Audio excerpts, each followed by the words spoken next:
কাউকে কাঁদিয়ে সুখে থাকবা, ওই সুখ বেশি দিন কপালে সয় না। আসলে সৃষ্টির মুখে লাথি মেরে স্রষ্টার ইবাদত হয় না।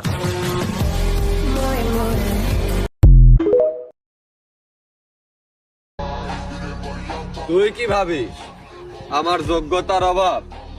না রে, আসলে তোর কপাল খারাপ।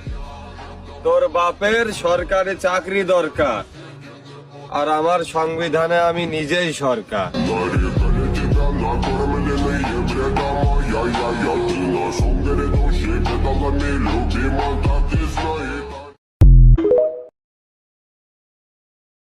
মোহাম্মদুন আহমদুন মুস্তফা মুজতাবা মুরতাদা মুজিবুন মুজাবুন তোআ ইয়াসিন النبي جاء النبي لك ثم